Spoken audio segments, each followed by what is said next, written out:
بسم الله الرحمن الرحيم السلام عليكم ورحمة الله تعالى وبركاته كلهم وعنو وناكسن داوديال halkani waa runta wararka qodobada warkeena aad ku daawadootaan waxaa kamid noqon doona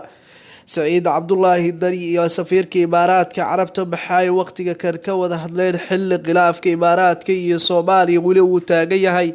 dagaalka siyaasadeed ee cusub ee hadda markale ka dhex bilowday Rooble iyo Farmaajo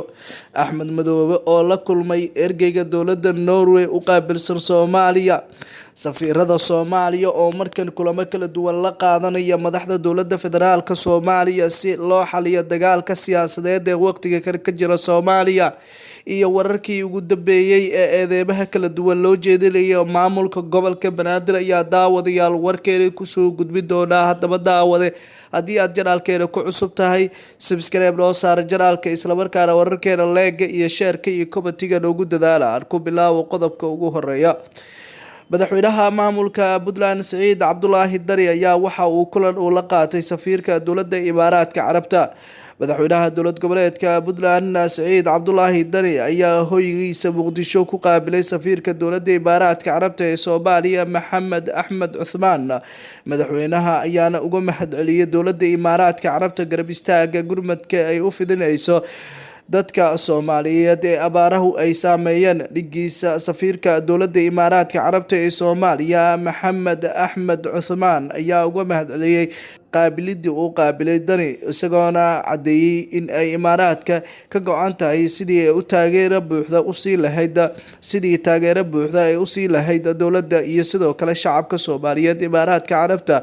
ayaa maalmo ka hor Muqdisho soo gaarsiisay gargaar iyagoona sheegay inay taakuleynayaan shacabka Soomaaliyeed tanina waxay u muuqanaysaa in gargaarka Imaaraadka Carabta ay ku doonayso in shacabka Soomaaliyeed ay ku garab istaagto inkastoo khilaafka Imaaraadka Carabta iyo Soomaaliya wali uu taagan yahay Maxamed Xuseen Rooble ra'iisul wasaaraha Soomaaliya ayaa horey waxa uu sheegay in dowladda Imaaraadka Carabta ay ka mid tahay dowladaha sida gaarka ah u dareeya in ay mar waliba ay garab istaagaan ummadda Soomaaliyeed haddana khilaafka Imaaraadka iyo Soomaaliya ayaana weli xal buuxa laga gaarin inkastoo Maxamed Cabdullaahi Maxamed Farmaajo horey dowladda Imaaraadka Carabta uu u taageeray isla markaana taageero buuxa uu u muujiyay balse hadda madaxweyne Farmaajo ayaa waxa uu sheegay in dowladda Imaaraadka Carabta ay tahay dowlad dana gooni ah ka leh Soomaaliya inkastoo Imaaraadka iyo Qatar ay yihiin laba dowladood oo galaagal weyn ku dhaxlay siyaasadda Soomaaliya haddana tiimka Farmaajo ayaa ku xiran dowladda Qatar taasi oo la micno ah in Imaaraadka Carabtu meesha gibi ahaaba ay ka baxday tan iyo markii burbur xoogan uu soo galay heshiiskii dowladda Imaaraadka Carabta ay la gashay dowladda federaalka Soomaaliya ayaa hadda waxa uu muuqanaya in markale ra'iisul wasaare Maxamed Xuseen Rooble uu dib u soo cusboonaysiinayo heshiiska Imaaraadka Carabta inkastoo musharaxiin aad u fara badan waqtiga kan dowladda Imaaraadka Carabtu ay wadato haddana waxaa safiirka Imaaraadka Carabta la sheegayaa kulamo kala duwan inuu la qaadanayo madaxda dowladda federaalka Soomaaliya kuwa oo si gaar ah kaga hadlayo sidii lacagta dowladda Imaaraadka Carabta mar kale dib loogu celin lahaa dowladdaasi inkastoo Maxamed Cabdullaahi Maxamed Farmaajo gudoomiyaha bangiga dhexe ku amray inaan marnaba lacagta Imaaraadka Carabta horey loogu qabtay sanadkii 2018 oo ku dhow lacag dhan 10 milyan oo doolarka Mareykanka waxaana hadda u muuqanaysaa in khilaafka siyaasadeed ee waqtiga ka jira Soomaaliya ay mar kale ay doonayso in Imaaraadka Carabtu ay ka faa'iideysato heshiisyada dowladaha caalamka ayaa gibi ahaanba waxay yihiin kuwa xal loogu raadinayo go'aamada ay ku doonayaan dowlad waliba in ay Soomaaliya ay ku unkato madaxweyne cusub isla markaana madaxweynahaasi noqdo mid daneeda sida gaarka ah uga filiya gudaha Soomaaliya dhanka kale Axmed Maxamed Islaam Axmed Madoobe ayaa waxa uu la kulmay safiirka dowladda Norway u fadhiyo Soomaaliya Axmed Madoobe ayaa safiirka Norway kala hadlay dardargelinta doorashooyinka iyo sida maamulkiisa mar waliba loo garab istaagi lahaa Axmed Maxamed Islaam Axmed Madoobe ayaa waxa uu ka mid yahay hogaamiyaasha maamul goboleedyada ee ku sugan magaalada tani caasimadda ah ee Muqdisho taasina waxay ka dhigan tahay in Axmed Madoobe go'aankiisa ugu weyn uu yahay sida uu mar walba rajada iyo sidoo kale riyada uu leeyahay ee ah in mar walba ay u rumowdo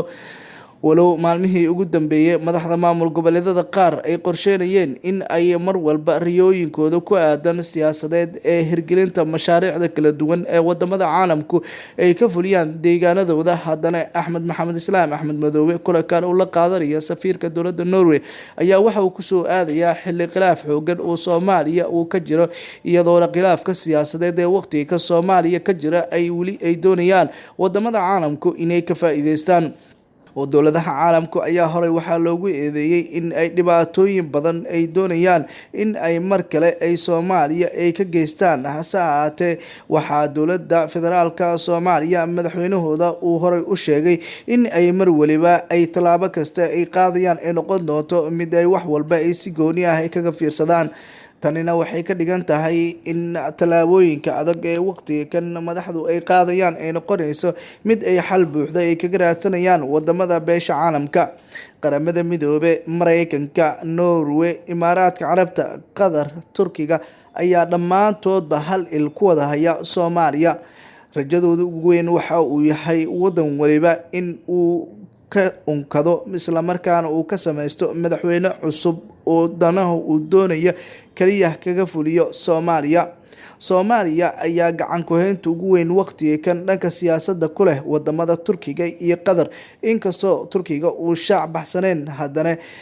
dowladda Turkiga ayaa waxay ka mid tahay dowladaha sida gaarka ah u taageeraya dowladda uu hogaamiyo Maxamed Cabdullaahi Maxamed Farmaajo. safaaradda ugu weyn ee waqtiga kan Soomaaliya ku taala waxa ay tahay dowladda Turkiga. safaaradeeda waxayna ku taalaa meel istiraatiiji ah oo ah degmada Cabdicasiis ee gobolka Banaadir. dhulalka iyo sidoo kale hantida guud ee Soomaaliya ayaa hadda waxaa ay doonayaan wadamada caalamku in ay awood ay kula wareegaan, inkastoo dowlad waliba ay wax waliba ay kor kala socoto xaaladda siyaasadeed ee Soomaaliya. dhinaca kalena dibadbaxyadii kala duwanaa ee la doonayay inuu Muqdisho ka dhaco ayaa waxa uu hadda u muuqanaya mid hadda wajiyo kala yeelanaya. dagaalka siyaasadeed ee Farmaajo iyo Rooble ayaa mar kale waxa uu isku bedelay in uu wajiyo kala yeesho, iyadoona hadda Farmaajo uu adeegsanayo waqtiga kan xaadirka ah maamulka gobolka Banaadir iyo taliyaha booliska gobolka, isagoona doonaya in gebi ahaanba dibadbaxaasi la hakiyo. dibadbaxyadii kala duwanaa ee la doonayay inay ka dhacaan magaalada Muqdisho gaar ahaan degmooyinka gobolka ayaa waxaa la sheegayaa in waqtiga kan xaadirka ah la hakiyay, iyadoo gudoomiyaha gobolka Banaadir uu amar buuxda uu ku bixiyay waqtiga kan in marnaba dibadbaxyo looga soo horjeeda Maxamed Cabdullaahi Maxamed Farmaajo ee waqtiga kan ay dhici doonin. dibadbaxyadani lagu hakiyay isla markaana amarka uu lahaa gudoomiyaha gobolka Banaadir ayaa waxaa weli ay midowga musharaxiinta ay ku andacoonayaan in marnaba uusan farageli karin gudoomiyaha gobolka Banaadir, inkastoo warar hoose ay soo baxayaan oo ah in Cumar Filish gebi ahaanba xilka laga qaadayo saacadaha soo socda maadaama uu kasoo horjeedo dibadbaxyada kala duwan ee lagu taageerayo Ra'iisul Wasaare Maxamed Xuseen Rooble loogana soo horjeeda Maxamed Cabdullaahi Maxamed Farmaajo. khilaafyada siyaasadeed ee waqtiga kan tiimka Farmaajo iyo Rooble ayaa waxay u muuqan karaan in gacanka hadal uu mar kale uu ka bilaawdo magaalada Muqdisho ee caasimadda dalka. Farxaan Qaroole ayaa ciidamo fara badan waxa uu dhigay taalada daljirka Dahsoon, kuwaasi oo la sheegay in ay gebi ahaanba ay hakin doonaan dibadbaxyada looga soo horjeedo Maxamed Cabdullaahi Maxamed Farmaajo. dadka ka agdhow taalada daljirka Dahsoon ayaa gebi ahaanba isaga qaxay halkaasi maadaama barakacani uu noqon karo mid saameyn badan dhalin kara.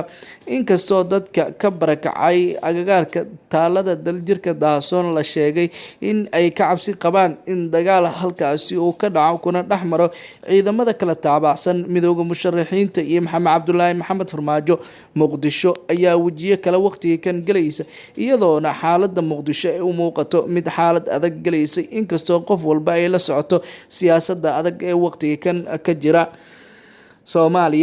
Soomaaliya ayaa waxaa maalinta ka dambeysa laga cabsi qabaa in dagaal weji ka weji ah uu ka bilowdo. haddii uu dagaal weji ka weji amba fool ka fool ah, waxaa dadka shacabka ay noqon doonaan kuwo saameyn badan uu ku yeesho dagaalka, inkastoo maalmihii ugu dambeeyay xaalada adag ay ku jireen shacabka reer Muqdisho. guud ahaan daawadayaal warkii waad ka daawanayseen janaalkeena runta wararka. saaxiibada aan jecelnahayow waa naga intaa. haddaba daawade haddii aad janaalkeena ku cusub tahay, janaalka subscribe noo saar, wararkeena la leegay sheerka noogu dadaala. waadna ku mahadsantihiin daawashada warkeena.